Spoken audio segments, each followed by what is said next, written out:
What would you do in this situation? So this married couple been together about 5 years. The husband was a high-powered attorney. The wife was a nurse. She was fairly good at her job, but as time went on, she realized with as much money as he made, she didn't really want to work anymore. However, she knew he wouldn't go for that because when they first met, they were both working, and he wouldn't allow her to just sit at home on her ass and do nothing without a good reason. So she decided she was going to get pregnant. But here's the thing.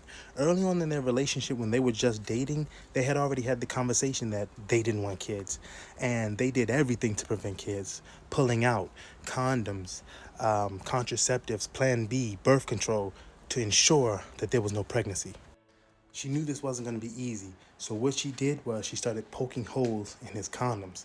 Funny enough, when they went to have sex one night, he went to put the condom on and they just started popping through. So he figured something was going on. So he decided to cut through all of that and get a vasectomy. She agreed, her being a nurse and knowing the doctor, she told her husband, "Don't worry, I'll set the appointment. I know the doctor who's going to do it anyway. You just go to your appointment." That's what happens. He goes to the doctor, he goes home. The doctor tells him, it's going to be uncomfortable for 2 to 3 days. You might want to take some time off, keep it iced so that you heal. Being a high powered attorney, he can't just take work off, so he decided to work from home. So, one of those nights, he decides to do work later in the evening. He sees that his wife has used his computer to check her email and forgot to close it out. So he went to close it and he saw an email from the same doctor who worked on him. And the email said, "How is the vasectomy? Are you pregnant yet?" So when he read the email, he realized that it was a setup that his wife had her doctor friend do a fake procedure on him so that he would be confident enough to let loose in her to get her pregnant.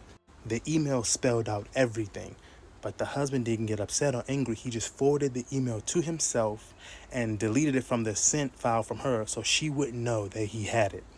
The email basically said in 2 to 3 days, the swelling goes down, he'll be normal, go for it. And that's exactly what she did. When the husband was healed, she attempted to get some. The husband proceeded on like nothing even happened. When she wanted to have sex, he had sex with her. He came inside of her and all these things. She was very excited.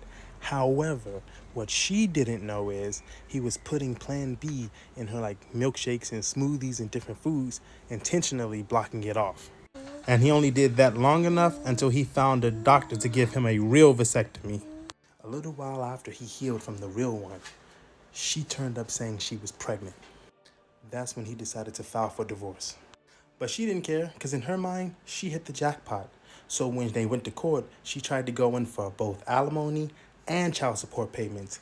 However, the husband turned up with the first vasectomy receipts, the email from the doctor, as well as the real vasectomy receipts showing that he couldn't possibly be the father. So eventually, a paternity test was done. And when it showed that it wasn't his, not only did he not have to pay any of that, but the father turned out to be none other than her friend, the doctor, who screwed him over the first time. It seems that when she realized she wasn't getting pregnant from her husband, she went to him, realizing they could trap the husband, not knowing that he had what he had. So the judge dismissed that case and granted the divorce to the husband and ordered the doctor to pay child support for his child. Here's the thing though, both the doctor and the nurse wife both lost their jobs, and the husband sued the doctor for malpractice and a slew of other things. So now the wife and doctor are both out of jobs, and he has to pay that child support that she's expecting. But at the end of the day, she got what she wanted. Now she can sit at home on her ass.